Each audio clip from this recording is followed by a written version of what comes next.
بسم اللہ الرحمن الرحیم۔ السلام علیکم ورحمۃ اللہ تعالی وبرکاتہ۔ خداوند قدوس کا کروڑوں بار شکر ہے، اس کا احسان عظیم اور فضل عمیم ہے کہ نعمت ایمان کے ساتھ دانائے سبل، ختم الرسل، مولائے کل، تاجدار دو جہاں، سیاح لامکاں علیہ التحیۃ و ثنا کے نور نظر، لخت جگر، فرزند دلبند، سید الشہداء سیدنا امام حسین رضی اللہ تعالی عنہ اور آپ کے اصحاب و احباب کی ایثار و قربانی کی لازوال داستان کی یاد میں ہم اس مجلس نور کے اندر شریک ہیں۔ مجھے یقین کامل ہے کہ اللہ رب العزت ہماری اس مجلس کو اپنی بارگاہ اقدس میں شرف قبولیت عطا فرمائے گا، اور اس مجلس میں شرکت ہمارے دین اور ہماری دنیا دونوں کی کامیابی اور کامرانی کا باعث ضامن ہوگا۔ ہر ابتدا سے پہلے، ہر انتہا کے بعد، ہر ابتدا سے پہلے، ہر انتہا کے بعد ذات نبی بلند ہے ذات خدا کے بعد۔ ہر ابتدا سے پہلے، ہر انتہا کے بعد ذات نبی بلند ہے ذات خدا کے بعد۔ دنیا میں احترام کے قابل ہیں جتنے لوگ، دنیا میں احترام کے قابل ہیں جتنے لوگ، میں سب کو مانتا ہوں، مگر مصطفیٰ کے بعد قتل حسین اصل میں مرگ یزید ہے۔ قتل حسین اصل میں مرگ یزید ہے۔ اسلام زندہ ہوتا ہے ہر کربلا کے بعد، اسلام زندہ ہوتا ہے ہر کربلا کے بعد۔ 61 ہجری جمعرات کے دن محرم الحرام کی 2 تاریخ کو امام حسین رضی اللہ تعالی عنہ اپنی اہل بیت، اپنے اصحاب اور اپنے احباب کے ہمراہ مقام نینوا پر تشریف لائے۔ آپ کا حصار کر کے آپ کو گھیر کر لانے والا خر بن یزید تھا۔ خر بن یزید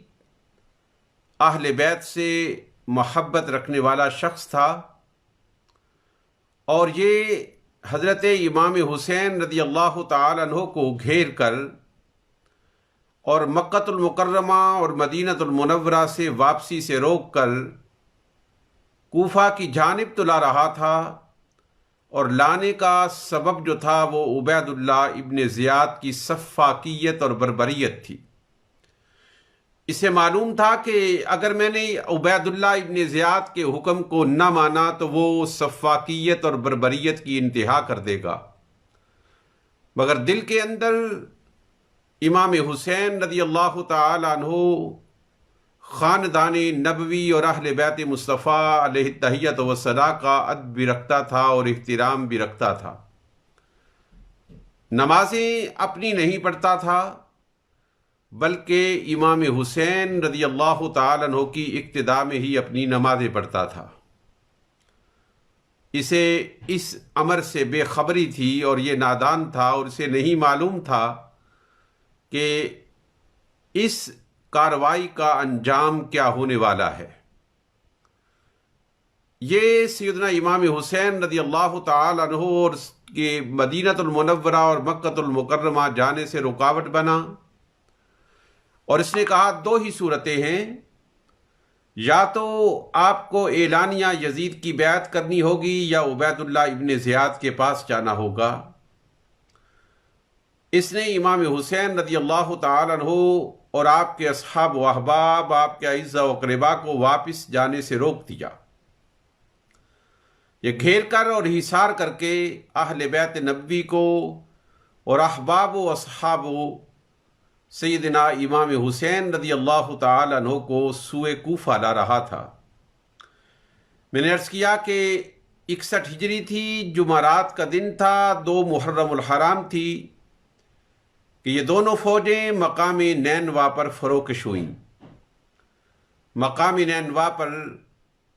سیدنا امام حسین رضی اللہ تعالیٰ عنہ نے اپنے خیمے لگا دیے، اور دوسری جانب حر بن یزید نے بھی اپنی فوج کے ساتھ پڑاؤ کیا۔ سیدنا امام حسین رضی اللہ تعالیٰ عنہ نے وہاں کے لوگوں سے پوچھا کہ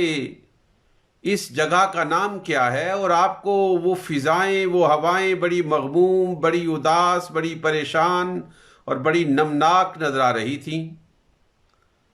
ایک اداسی ماحول کے اوپر چھائی ہوئی تھی، ایک غم اور کرب کی کیفیت کا سائبان تنا ہوا تھا۔ امام حسین رضی اللہ تعالی عنہ نے کسی سے پوچھا کہ اس مقام خاص کا نام کیا ہے اور اس جگہ کو کیا کہتے ہیں، تو خبر دینے والے نے خبر دی کہ یہ مقام کربلا ہے۔ سیدنا امام حسین رضی اللہ تعالی عنہ نے اپنے اصحاب و احباب سے فرمایا کہ یہی ہمارا مقام ہے، یہی ہماری منزل ہے، یہی ہمارا منتہا ہے، ہمیں اسی جگہ پر ہی اپنے خیمے لگانے ہیں، اور یہی ہمارے اس سفر کی منزل اخیر ہے۔ سیدنا امام حسین رضی اللہ تعالیٰ عنہ کو یقینی طور پر تاجدار دو جہاں صلی اللہ تعالی علیہ وآلہ وسلم کے وہ فرامین یاد آ گئے تھے۔ آپ کی امی جان سیدہ ام سلمہ رضی اللہ تعالیٰ عنہ کو وہ مٹی عطا کرنا یاد آ گیا ہوگا۔ آپ نے جو کلمات طیبات اپنے والد گرامی سے حوالے سے سنے ہوں گے وہ سب یاد آ گئے ہوں گے، اس لیے آپ نے فرمایا یہی ہمارا مقام ہے، یہی ہماری منزل ہے، یہی ہمارا پڑاؤ ہے، یہاں پر ہی خیمے نصب کر دو۔ سیدنا امام حسین رضی اللہ تعالی عنہ نے 2 محرم الحرام کو مقام نینوا پر میدان کربلا کے قریب اپنے خیمے نصب کر دیے۔ 3 محرم الحرام کو عمر بن سعد 4000 کا لشکر لے کر مقام نینوا پر میدان کربلا کے قریب خیمہ زن ہو گیا۔ عام طور پر عمر بن سعد کہا جاتا ہے، اور اردو کتابوں میں لفظ عمر کے بعد واو لکھی جاتی ہے، اور ہم نے اساتذہ سے یہ سیکھا کہ عمر میں اور عمر میں فرق کرنے کے لیے واو کا استعمال ہوتا ہے۔ اگر عین میم را کے بعد واو ہو تو لفظ عمر ہوگا، اور اگر عین میم را تنہا ہو تو لفظ عمر ہوگا۔ اردو کی کتابوں میں بھی عین میم را واو ہی دیکھا تھا، اور علماء، خطباء، واعظین اور مقررین سے امر ہی سنا تھا۔ اردو کی کتابوں میں امر ہی پڑھا تھا، واعظین، خطباء، علماء سے امر ہی سنا تھا۔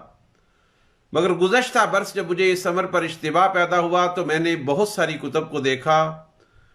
کسی عربی کتاب میں مجھے امر نہیں ملا بلکہ عمر ہی ملا۔ یہاں تک کہ تابعین کے احوال پر جو کتابیں ہمارے علماء عرب نے مرتب کی ہیں ان میں ان نے حروف کی ترتیب رکھی ہے، اور حروف کی ترتیب کے اعتبار سے اسماء اور القابات ذکر کیے ہیں، تو اس شخص کا نام جو تھا وہ عمر کی پٹی میں نہیں تھا بلکہ عمر کی پٹی میں تھا۔ میں بھی اپنی ابتدائی ایام میں پچھلے سال سے پہلے تک عمر بن سعد ہی کہتا رہا ہوں، مگر جتنے حوالہ جات میں نے دیکھے ہیں وہ بہت زیادہ حوالہ جات تو نہیں ہیں، مگر معتبر کتابیں ہیں۔ السوائق المحرقہ کو دیکھا ہے، البدایہ والنہایہ کو دیکھا ہے، نور الابصار کو دیکھا ہے۔ جس کتاب کو بھی میں دیکھتا تھا وہاں پر لفظ سے عمر ہی ملتا تھا، عمر نہیں ملتا تھا۔ اور جب میں نے الاستیاب اور الاصابہ میں عمر دیکھا اور عمر کی رو میں اس کا نام دیکھا تو پھر مجھے یقین ہو گیا کہ یہ لفظ عمر نہیں ہے، یہ لفظ عمر ہے۔ ممکن ہے کسی عالم دین نے ہمارے اسلاف میں سے امر بھی لکھا ہو، مگر میں نے جس عربی کتاب کو بھی دیکھا ہے اس میں عین میم را ہی تھا، تو اس سے عمر بنتا ہے، امر نہیں بنتا۔ یہ عمر بن سعد سیدنا سعد بن ابی وقاص رضی اللہ تعالی عنہ کا بیٹا تھا۔ کیسی بدبخت ہوتی ہے وہ اولاد جو اولاد اپنے والدین کے لیے کلنک کا ٹیکا بن جاتی ہے، اپنی والدین کے لیے گالی، دشنام اور بدنامی کا باعث بن جاتی ہے۔ بہت سارے لوگ جو اس معرکہ کربلا میں شریک تھے اور سیدنا امام حسین رضی اللہ تعالی عنہ اور آپ کے رفقاء، اعزاء و اقرباء کے خلاف میدان جنگ میں نبرد آزما تھے، وہ اکابر صحابہ کی اولاد سے تھے، سب تو نہیں، اکثر صحابہ کی اولاد سے تھے، مگر ان کی بدبختی نے، ان کی شقاوت اور ان کی قساوت قلبی نے اور ان کی کم فہمی اور لا علمی نے اور ان کی نادانی اور ان کی جہالت نے اب ان کو ایسا بد کردار اور باطل کا علمبردار بنا دیا ہے کہ ان کا تعارف کرواتے ہوئے بھی ڈر لگتا ہے اور ایمان کا خطرہ محسوس ہوتا ہے۔ میں عمر کے والد جو نبی دو جہاں صلی اللہ علیہ وآلہ وسلم کے نسب کے اعتبار سے ماموں لگتے تھے اور تاجدار دو جہاں صلی اللہ علیہ وسلم ان پر فخر کرتے تھے اور فرماتے تھے یہ میرے ماموں ہیں، اگر کسی کا ماموں اس جیسا ہے تو دکھاؤ، مگر بیٹے کی بد کرداری نے، بیٹے کی بد احوالی نے باپ کو بھی مورد الزام کر دیا، اگرچہ باپ مورد الزام نہیں بنتا، بیٹے کی اپنی زندگی ہے، باپ کی اپنی زندگی ہے، مگر اس شخص نے ایسا کام کیا جس کام کی بنیاد پر یہ شخص اپنے خاندان کے لیے بھی باعث ننگ، باعث عار اور باعث بدنامی ہو گئے۔ واقعہ کربلا کے ضمن میں بہت سارے نام ایسے ملتے ہیں جن ناموں کا تذکرہ میں ارادتاً نہیں کرتا کہ ان ناموں کے تذکرے سے خطرہ ہے، فتنہ اور ابتلاء اور آزمائش کا خطرہ ہے، اور قرآن پاک کی زبان میں الفتنۃ اشد من القتل، فتنہ قتل سے بھی زیادہ سنگین اور قتل سے بھی زیادہ مہلک اور ہلاکت انگیز ہوتا ہے۔ وہ بھی بدبخت تھا اور اس کی بدبختی، شقاوت اور قساوت میں کوئی شک اور کوئی شبہ نہیں، اور وہ شخص یزید تھا جس نے اپنے باپ جو کاتب وحش تھے، جو امیر شام تھے، جن کے لیے نبی دو جہاں صلی اللہ علیہ وسلم نے علم و حکمت کی تعلیم دینے کی اپنی حدیث طیبہ میں بات کی، اس شخص نے تاریخ اسلام میں ایسا کردار ادا کیا، ایسے افعال سر انجام دیے کہ آج اس کا نام اس کے سارے خاندان کے لیے باعث ننگ و عار بن گیا ہے۔ یہ یزید، یہ عبید اللہ ابن زیاد، یہ شمر بن ذیلجوشن، یہ سب باطل کی، کساوت کی، بربریت کی، بدبختی کی، شقاوت کی علامت اور استعارے بن گئے ہیں۔ سبق لیں وہ بد کردار بیٹے اور وہ بد کردار بیٹیاں جو اپنے والدین کے لیے باعث ننگ، باعث عار، باعث شرم، باعث ندامت اور باعث خجالت بن جاتے ہیں، کہ لوگ ان کے نام کے ساتھ ان کے باپ کا نام لینے سے بھی ڈرتے ہیں کہ کہیں ان کے باپ کی بے ادبی اور گستاخی نہ ہو جائے، مگر انہوں نے اپنے والدین کے سامنے اپنی بد کرداری کی دیواریں حائل کر رکھی ہیں۔ تو عمر بن سعد 4000 کا لشکر لے کر امام حسین رضی اللہ تعالیٰ عنہ کے خیموں کے سامنے خیمہ زن ہو گیا۔ عمر بن سعد نے نبی دو جہاں صلی اللہ علیہ وآلہ وسلم کے نواس سے سیدنا امام حسین رضی اللہ تعالیٰ عنہ سے پوچھا کہ آپ یہاں کیوں آئے ہیں؟ سید الشہداء سیدنا امام حسین رضی اللہ تعالیٰ عنہ نے فرمایا کہ مجھے کوفہ والوں نے دعوت دے کر بھلایا ہے، اور کوفہ والوں نے اپنے حاکم کی بد کرداری کا ذکر کیا ہے اور کہا ہے کہ ہم تمہیں اللہ اور اس کے رسول کے نام پر بلاتے ہیں، ہمارا حق ہے کہ ہمارے پاس آؤ اور ہماری دستگیری کرو۔ مگر آپ نے فرمایا کہ اب اگر وہ مکر گئے ہیں، اپنے وعدے سے پھر گئے ہیں، تو میں واپس جانے کے لیے تیار ہوں۔ مگر عمر بن سعد نے واپس جانے کے لیے آپ کو اجازت کا لفظ تو میں استعمال نہیں کرتا، اس کی اجازت کا کیا معنی اور کیا اس کی اجازت کی وقت اور ویلیو تھی، مگر عمر بن سعد نے ایسا نہ کرنے دیا۔ سیدنا امام حسین رضی اللہ تعالیٰ عنہ سے کہا کہ چلو یزید کے پاس مجھے لے چلو، میں خود یزید سے بات کر لیتا ہوں، مگر اس امر سے بھی انکار ہو گیا۔ اور پھر 8 محرم الحرام کو ایک اور بدبخت کی سرکردگی میں، جس کا نام عمر بن حجاج تھا، نہر فرات کا پانی اہل بیت پر بند کر دیا گیا۔ اس کائنات نے یہ منظر دیکھا، اور یہ منظر بڑا عجیب منظر تھا کہ نہر فرات کے کنارے پر، اب میں نام نہیں لیتا کہ نام سے توہین بنے گی اور نام سے میرا دل ڈرتا ہے، نہر فرات کے کنارے سے یہ شقی تو پانی پی رہے تھے، یہاں تک کہ ان کے گھوڑے اور ان کے جانور بھی پانی پی رہے تھے، مگر تاجدار دو جہاں صلی اللہ علیہ وآلہ وسلم کے نواسہ کو اور آپ کی اولاد کو، آپ کی بیٹیوں کو اور آپ کی نوزائیدہ بچوں کو پانی پینے سے روک دیا گیا۔ سیدنا امام حسین رضی اللہ تعالیٰ عنہ نے سیدنا عباس جو آپ کے بھائی تھے اور ام البنین بنت حزام کے بیٹے تھے، آپ نے پانی لینے کے لیے 20 سواروں کے ساتھ آپ کو بھیجا، اور یہ سیدنا عباس علمدار رضی اللہ تعالیٰ عنہ پانی لانے میں کامیاب ہو گئے۔ خیمہ والوں کو پانی پیش کیا، وضو کیا گیا، کھانا پکایا گیا، اور اس وضو کو پانی کو استعمال کیا۔ سیدنا امام حسین رضی اللہ تعالیٰ عنہ نے عمر بن سعد سے ملاقات کی خواہش کا اظہار کیا۔ عمر بن سعد اپنے 20 فوجیوں کے ساتھ آیا، آپ کے ساتھ بھی آپ کے 20 رفقا اور احباب تھے۔ عمر بن سعد نے حضرت امام حسین رضی اللہ تعالیٰ عنہ نے کہا کہ مجھے واپس جانے دو، میں واپس جانا چاہتا ہوں۔ اس نے کہا کہ واپس تم نہیں جا سکتے ہو۔ آپ نے کہا جب میں واپس نہیں جانے دیتے ہو تو پھر مجھے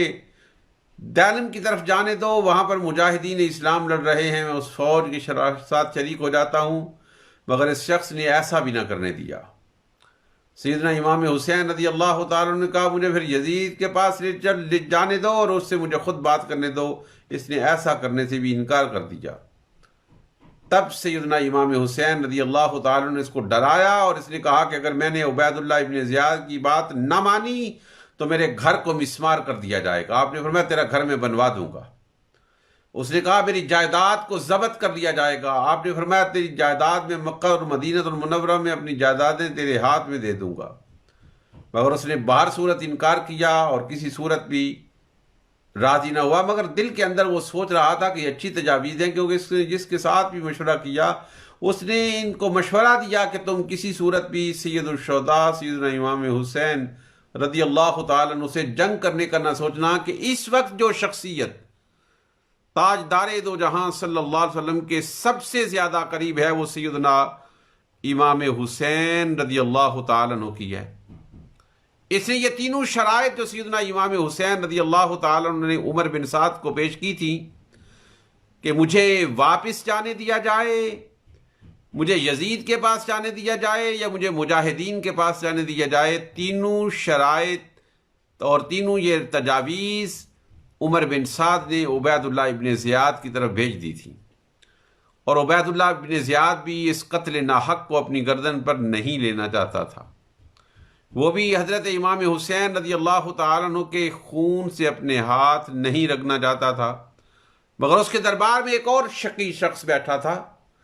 جب یہ خط لے کر قاصد عمر بن سعد کا عبید اللہ ابن زیاد کے محل میں پہنچا تو وہاں پر ایک اور بدبخت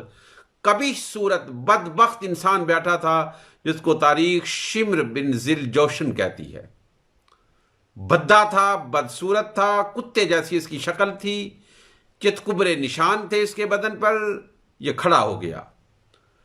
اور اس نے کہا کہ عبید اللہ ابن زیاد تم بڑی غلط باتیں سوچ رہے ہو، اگر حسین ابن علی کو تم نے جانے دیا وہ ایسی قوت بن کر ابھریں گے کہ تمہیں نیست و نابود کر دیں گے اور صفحہ ہستی سے مٹا دیں گے۔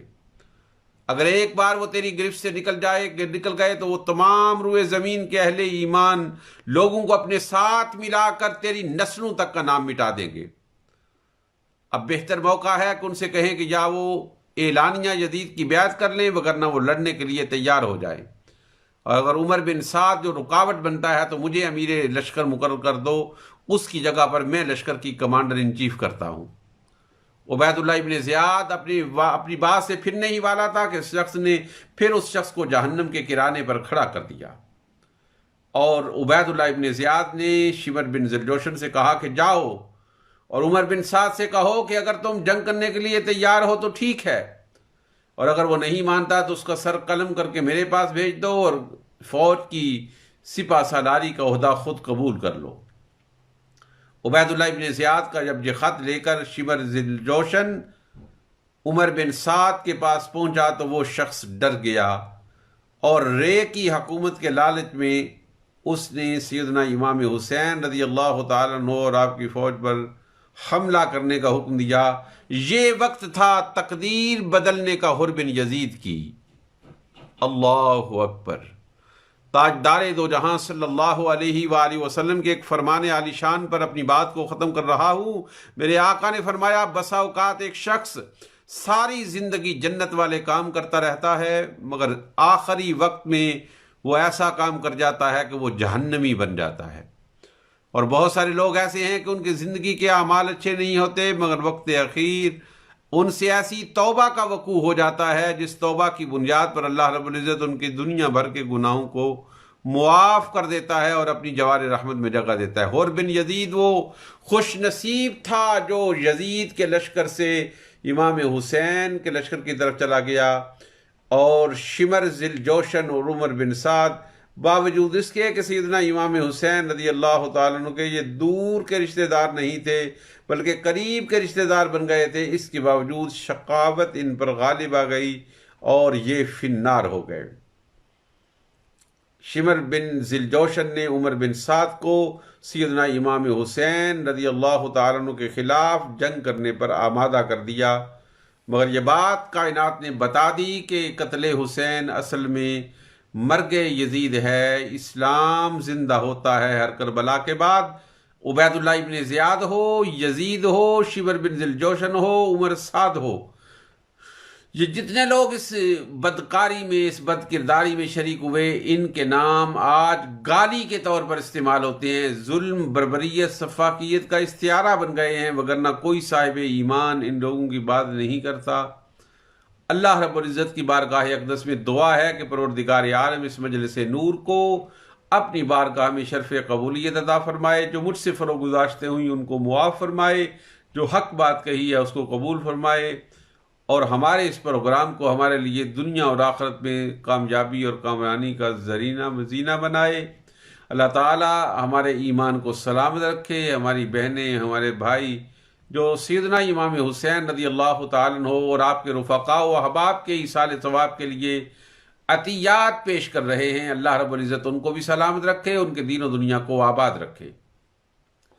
آج میں حسن نیت کے ساتھ اور پورے اخلاص کے ساتھ آپ کو ایک اطلاع دے رہا ہوں، اور میرا رب جانتا ہے کہ جو میں اطلاع دے رہا ہوں اس کے پیچھے اخلاص کے سوا کچھ نہیں ہے۔ اللہ رب العزت کی توفیق خاص سے بہت سارے احباب جانتے ہیں کہ اللہ رب العزت نے مجھے لکھنے کی بہت زیادہ توفیقات دی ہیں، اور تقریباً 100 کے قریب میں نے کتب لکھی ہیں، جن میں 700 صفحے کی کتابیں بھی موجود ہیں، چھوٹی کتابیں بھی ہیں، درمیانی کتابیں بھی ہیں، اور بہت بڑی بڑی کتابیں بھی ہیں۔ ابھی حال ہی میں ایک کتاب پرنٹ ہوئی ہے 1-2 دن پہلے، جس کا نام سیدنا محمد الرسول اللہ ہے، اور اس کے تقریباً 1200 صفحات ہیں، مگر میں اب قبر کے کنارے پر کھڑا ہوں اور قبر کی تیاری میں دن رات مصروف ہوں، اور سارے کام کو میں نے اللہ کے دین کے لیے وقف کر دیا ہے۔ اپنی کتابوں کے منافع کو منافع ہے ہی برائے نام، اور جو ہے بھی اس کو بھی اللہ رب العزت کے دین کے لیے وقف کر دیا ہے۔ تو آپ میں سے کوئی بہن، کوئی بھائی میری اس دعوت پر لبیک کہے تب بھی وہ میرا بھائی اور بہن ہے، اور اپنے کسی عذر کی بنیاد پر خاموش رہے تب بھی وہ میرا بھائی اور بہن ہے۔ تقریباً 12 کتابیں ہیں درس نظامی کی، ابتدائی کتابیں جو اس فقیر نے لکھی ہیں، اس میں 6 انگریزی میں ہیں یورپین کنٹریز کے لیے، اور 6 اردو میں ہیں، پاکستان، ہندوستان، بنگلہ دیش اور اردو بولنے والے مسلمانوں کے لیے۔ اور آپ کو معلوم ہے کہ ہمارے ان ممالک کے اندر رہنے والے اکثر غریب و نادار لوگ ہوتے ہیں، اور بالخصوص دین کی طرف وہی مائل ہوتا ہے جو غریب اور نادار ہوتا ہے، تو ان لوگوں کو لمبے لمبے اخراجات سے بچانے کے لیے میں نے تہیہ کیا ہے کہ اپنی صرف کی کتاب، اپنی نحو کی کتاب، تکلم کی کتاب، حدیث کی کتاب، قرآن پاک کا تراجم، یہ سب پاکستان، ہندوستان اور بنگلہ دیش میں طلباء کو بہت کم داموں پر صرف ڈاک خرچ پر مہیا کیے جائیں گے۔ اس کار خیر میں آپ حصہ لینا چاہیں، آپ ویلکم ہیں۔ آپ نہ حصہ لے سکیں کسی مجبوری کے باعث، پھر بھی میرا دل میلا ہونے والا نہیں ہے۔ میں اسی طرح ہر روز سحری کے وقت آپ تمام محبین کے لیے دعائیں کرتا ہوں۔ اللہ تعالیٰ آپ کی دین و دنیا کو بہتر بنائے، آپ کی اولادوں کو آپ کی آنکھوں کا نور اور دلوں کا سرور فرمائے، اور آپ کو بھی اپنے والد بچوں کے لیے شفقت اور رحمت کا مرقع اور مجسم بنائے۔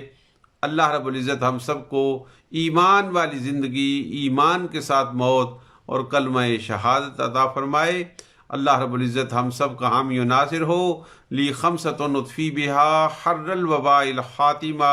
المصطفیٰ والمرتضیٰ وابنہما والفاطمہ، صلی اللہ تعالی علی حبیبہ ونور عرشہ وزینت فرشہ وقاسم رزقہ ومالک ملکہ محمد وآلہ واصحابہ اجمعین، آمین برحمتک یا ارحم الراحمین۔ کل انشاءاللہ العزیز بھی آپ سے ملاقات ہوگی، اور کل 2 بار ملاقات ہوگی۔ لائیو سٹریم پر ایک پروگرام بلیک بن سے نشر ہوگا، مگر اس فیس بک پر بھی نشر ہوگا، اور ایک پروگرام جو ہے وہ اکرنگٹن سے نشر ہوگا 8 بجے کے بعد۔ ایک تو ہمارے اس ٹائم کے اندر ہوگا، 6:45 سے لے کر 7:15 تک ہمارا پروگرام ہوگا، وہ تو صرف 15 منٹ پہلے شروع ہوگا۔ تو آپ سے گزارش ہے کہ کل پروگرام جو ہے وہ 7 بجے کی بجائے 6:45 سے 7:15 بجے ہوگا، اور پھر 8 بجے دوسرا پروگرام ہوگا جو سرزمین اکرنگٹن سے نشر ہوگا۔ اللہ رب العزت آپ کی سماعتوں کو برقرار رکھے، آپ کے بچوں کو صاحب ایمان، صاحب حیا رکھے، اور ہم سب کو مرتے وقت، نزا کے وقت تاجدار دو جہاں صلی اللہ علیہ وسلم کی دعا اور زیارت نصیب ہو۔ میں سو جاؤں یا مصطفیٰ کہتے کہتے، کھلے آنکھ صلی علی کہتے کہتے،